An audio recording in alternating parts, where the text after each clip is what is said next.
Jason hadn't spoken to anyone in 3 days. Not his agent, not his ex-wife, not even the woman who brought his groceries. The housekeeper had come and gone, and still, he sat on that same wooden chair by the window, elbows on the sill, staring into the desert like it might speak to him if he stayed quiet long enough. The house in Taos was borrowed. A friend's. Not even really a friend. More like an acquaintance from one of those Hollywood benefit dinners where people pretended to care about the world for an evening and then drove home in their Teslas. But the house was quiet. There were no cameras, no drones, and no well-meaning neighbors pretending not to recognize him, which suited Jason just fine. The silence, though, it had weight. It pressed on his chest like a hand made of sandbags. He didn't come to New Mexico to escape. That would imply a plan. He came because he couldn't stay in Los Angeles. Couldn't sleep in that house with its minimalist furniture and its echoing halls and its bitter memories. Couldn't look at the elliptical machine she used every morning. Couldn't smell eucalyptus without remembering the way her hair fell over her cheek when she leaned over the sink. Couldn't. And then there was the shooting. He hadn't meant to be there. He wasn't supposed to be in Albuquerque. The film had wrapped early. The car had broken down. One thing after another, and suddenly he was standing outside that supermarket, watching a man in a blue hoodie raise a gun to the sky like it was the 4th of July. Jason wasn't the target. Not even a witness, not really. Just collateral to the moment. But he saw the woman with the child. He saw her trip. He saw the child's head jerk back with a spray of red, and he remembered nothing else until the police were pulling him away, his shirt soaked, his hands sticky with someone else's life. They kept calling him a hero on the news. Said he shielded the woman. Said he held the gunman at bay. But that wasn't true. He hadn't done anything. Just stood there, frozen, mouth open, useless. The hero was a 21-year-old National Guardsman in plain clothes who pulled his sidearm and ended it. Not him. Jason just happened to be close enough to catch the horror in full definition. And it cracked him. It wasn't just the shooting, or the death of the boy, or the screams. It was everything. It was the last 4 years. The divorce. The betrayal. The way his face aged faster than his soul. The roles he kept saying yes to because he didn't know who he was without them. The whispers on set. The stares. The pity. He'd become a relic. A talking action figure that Hollywood had grown tired of winding up. But here in New Mexico, the desert didn't care who he had been. The wind didn't ask for autographs. The coyotes didn't squint at him like they recognized him from Transporter. He was just another man in hiding, looking for a reason to get out of bed. He hadn't found one yet. He tried writing. Once. Scrawled a few words into a leather-bound journal that a fan had given him at a premiere years ago. I was there when the child died. I saw his eyes. They were green. He didn't blink. He just looked at me, like I should do something. I didn't. Then he threw the journal across the room and didn't pick it up again. It was the middle of April when the protests started. Not just in New Mexico. Everywhere. A boiling over kind of rage, loud and brittle and long overdue. Mothers holding pictures of children. Veterans holding signs. Students. Nurses. Everyone. The headlines were a blur: gun reform now. Justice for Albuquerque. No more blood. Jason watched it unfold on the TV with the sound off. Couldn't stand the voices anymore. Everyone had an opinion. Everyone wanted someone to blame. No one wanted the truth. The truth was, no one knew how to fix it. Not really. One night, a clip went viral. A mother from Taos, 58, spoke from the steps of a county building with tears carving lines down her weathered cheeks. She'd lost her son in a different shooting a year ago, and she said this. They think we want vengeance. We don't. We want acknowledgement. We want someone to say, I'm sorry. I was part of the silence. I didn't speak when I could have. That's all. Jason watched it 3 times, then turned off the TV. That night, he didn't sleep. He lay on the couch with the windows open, desert air sliding over his skin like a memory. In the quiet, he heard her voice again. Not the woman on TV. Her. Celia. I think you're afraid to be seen as soft, she once told him. But softness isn't weakness, Jace. Sometimes it's the bravest damn thing a man can do. He laughed then, brushed it off. That was 3 months before she packed her things and left without slamming the door. At dawn, Jason made coffee and sat outside, barefoot, watching the sun claw its way up over the mountains. A woman passed on the road, jogging with a golden retriever. She waved. He didn't wave back, but he noticed the dog had a limp. Front left paw. The next day, she passed again. Same time. Same wave. This time, he nodded. By the 4th day, he was waiting for her. She stopped. Said her name was Ellen. Said her husband died last year, and the dog, Charlie, had been her lifeline. Jason said his name was Jay. Not a lie, not really. Just a shield. She didn't recognize him. Or if she did, she didn't say so. That was the first conversation he'd had in a week. 10 minutes. Nothing deep. But it was enough to make him take a shower. He shaved for the first time in days. Put on clean clothes. Sat back on the porch and waited for Charlie's uneven gait to appear around the bend. It became a ritual. Mornings with Ellen. Some days she brought coffee. One morning, banana bread. Another time, a book, dog-eared and worn. She left it on the porch swing without a word. He read it in 2 days. A man called Ove. He wept at the end. Jason hadn't cried in years. One morning, she didn't come. He waited, pacing, checking the road like a war widow watching for telegrams. No Ellen. No Charlie. The next day, nothing again. On the third day, he asked at the cafe near the edge of town. The waitress knew her. Said Ellen's sister had passed. Said she went to Colorado for the funeral. Jason didn't know what to do with that. Grief was a fragile thing. You didn't show up to a stranger's house with casseroles and platitudes. You just waited. You made space. He walked home. Thought about Celia. Thought about that mother on the courthouse steps. Thought about the boy with green eyes. That night, he opened the journal again. I don't know if I'm a coward or just broken, but I want to be more than the silence. I want to be more than what the cameras showed. He underlined it twice. 3 days later, Ellen returned. Jason heard her footsteps before he saw her. A slow rhythm, hers even, Charlie's uneven. He was on the porch, shelling pistachios he didn't really want, and when she rounded the bend, he stood. She smiled, but it was a different smile. Dimmed. Smaller. He didn't ask how she was. Didn't offer cliches or condolences. Just motioned toward the extra mug he'd set out. She sat. Took it. They didn't speak for a while. Charlie flopped down between them with a sigh so loud it made them both chuckle. Finally, Ellen said, I hated her sometimes, you know. Jason looked at her. My sister. She was awful to me as a kid. Mean. Competitive. Stole my prom date. But she was also the one who held my hand when my husband died. So, life's messy like that. Jason nodded slowly. Ellen sipped. You ever lose someone? Jason thought about lying. About offering something vague and palatable. But he surprised himself. My ex-wife. Not to death. But I still feel like I lost her. Ellen didn't look away. Divorce. Yeah. Her choice. Did it break you? Jason exhaled. It hollowed me. I didn't break. I just became less. She looked out across the land. Sometimes less makes room for different. He considered that. I don't know if I'm brave enough for different. She smiled again, warmer this time. Then start with quiet. Quiet is brave too. After that, Ellen came more often. Not every day. Sometimes Jason walked to her instead. Her house was tucked behind a grove of junipers, smaller than his, warmer. There were wind chimes on the porch and an old rocking chair that creaked in the wind. He liked the creak.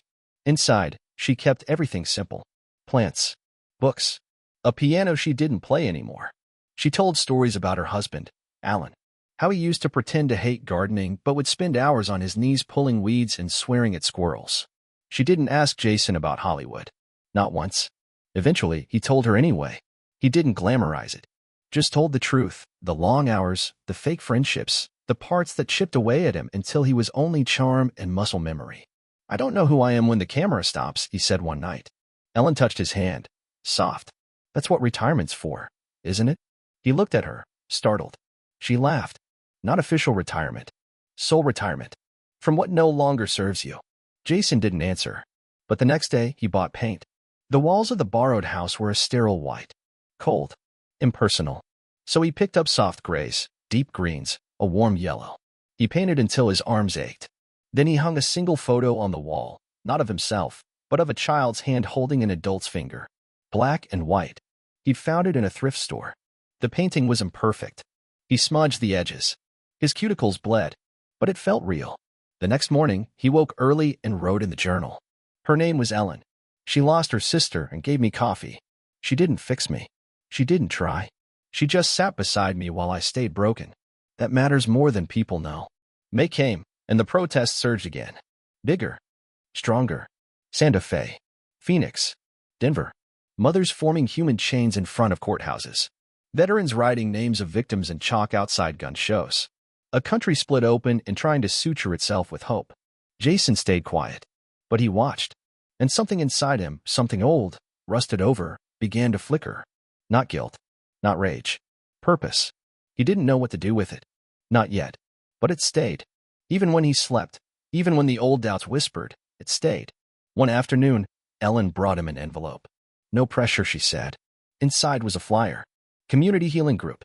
Thursdays. Church basement. Nothing fancy. Jason stared at it. I won't go if you don't, she said. But I thought maybe, just maybe, it's time. He folded the paper without responding. That night, he walked barefoot into the desert. No flashlight. Just stars and memory. He walked until he felt small again. Like a boy. Like a man who didn't have to wear his face like armor. He cried. Not loud. Not messy. Just let it fall. Let it cleanse. And in the morning, he went to the meeting. They didn't ask for names. No introductions, no judgment. Just a circle of tired eyes and cracked voices. One man spoke about his son. Another about surviving a school shooting in '99. A woman with shaking hands described watching her husband bleed out in a Walmart aisle. Jason didn't speak the first week, or the second, but he listened. And slowly, listening became breathing. The third week, Ellen said, sometimes I think grief is just love that has nowhere to go. Jason looked at her and said, then maybe we need to build places for it. Tiny ones. Just enough. A silence followed. Not heavy. Not sad. True. The next morning, Jason opened a new notebook. Not the leather one. This one was simple, spiral-bound. He began drafting something. Not a script. Not a memoir. A letter. To the boy's mother. He didn't know her name, but he'd seen her face. Haunted. Hollow.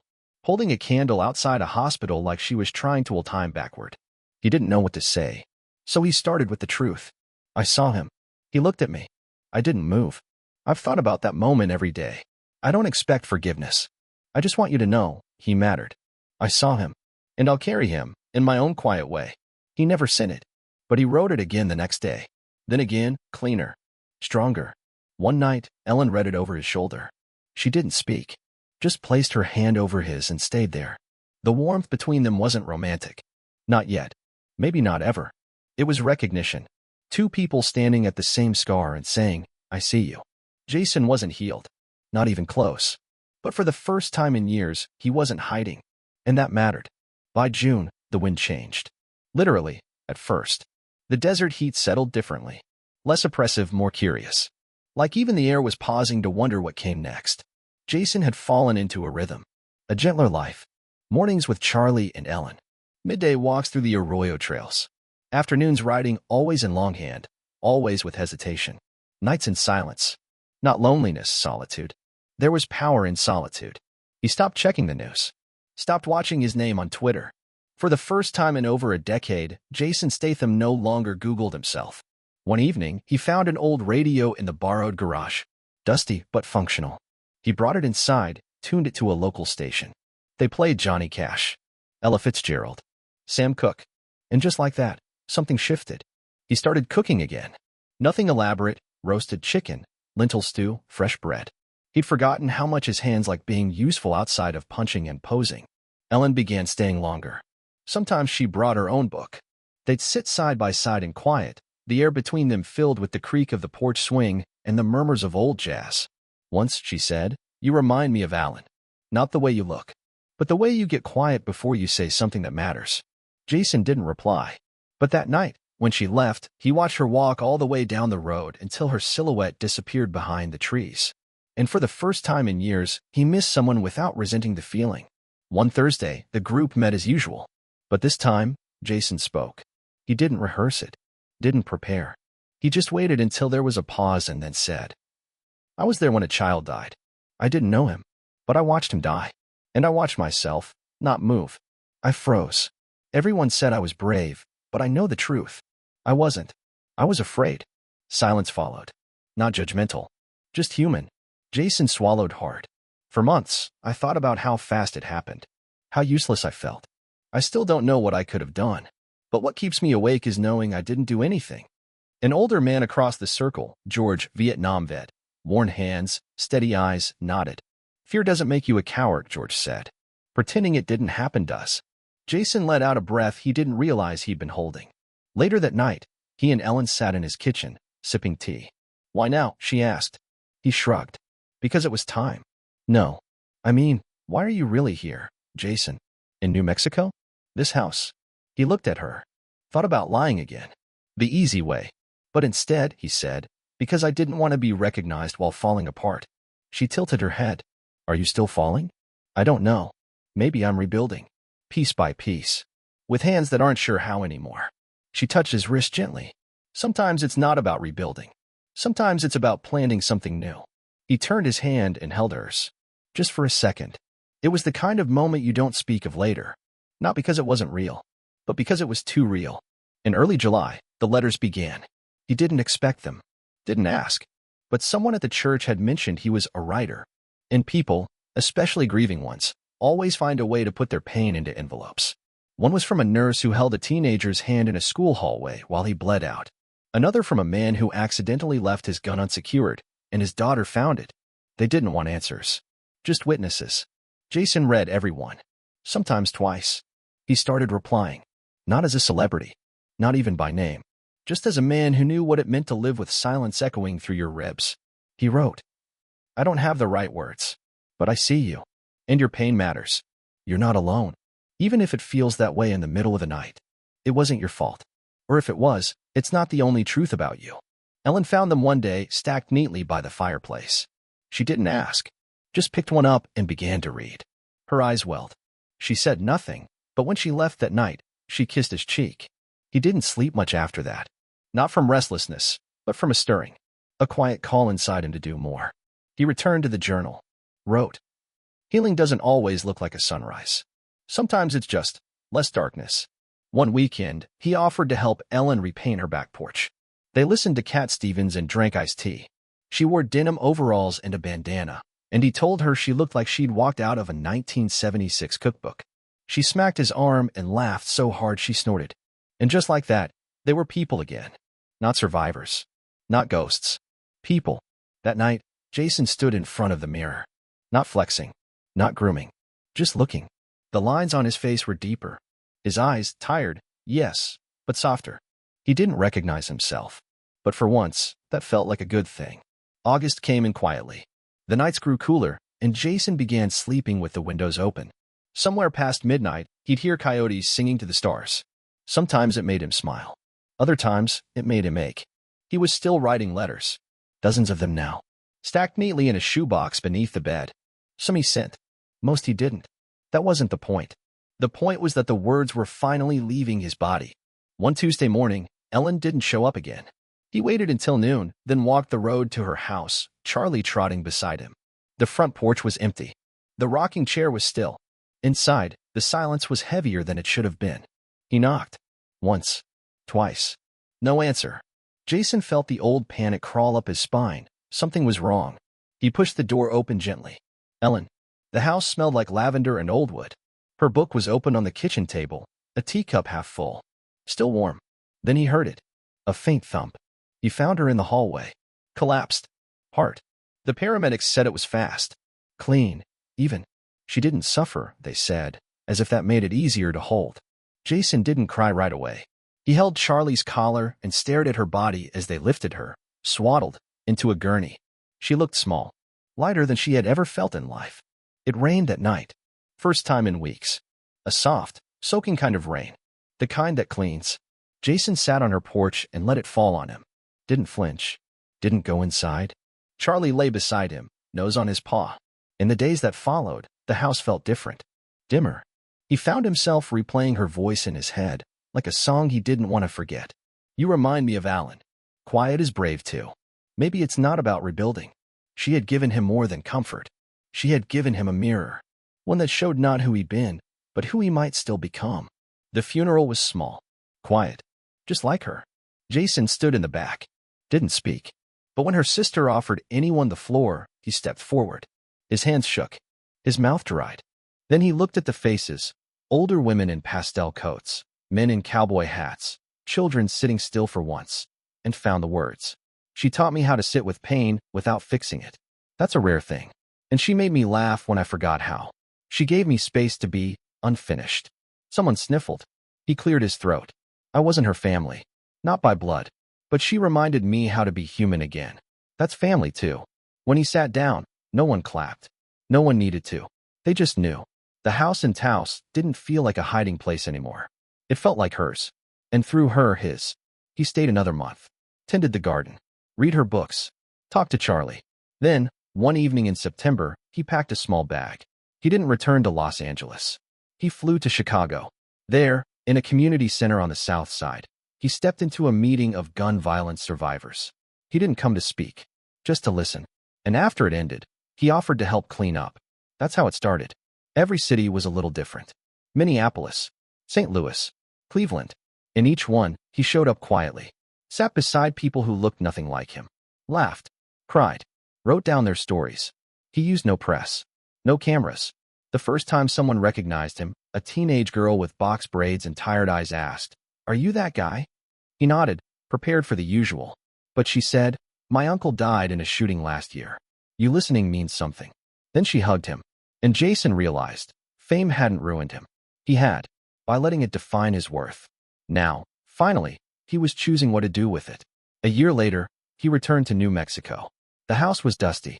The porch creaked louder than he remembered. But it was home. He spread Ellen's ashes by the creek where they once walked with Charlie. Then he took the notebook, the one full of letters, and burned it. Not out of shame, out of completion. He sat on the porch swaying, hands raw from chopping wood, and let the dusk settle in. The man who once ran from silence now sat inside it like an old friend. He didn't know what tomorrow held. Maybe more letters. Maybe more cities. Maybe a small writing class at the community college down the road. But for tonight, he simply sat. And that was enough.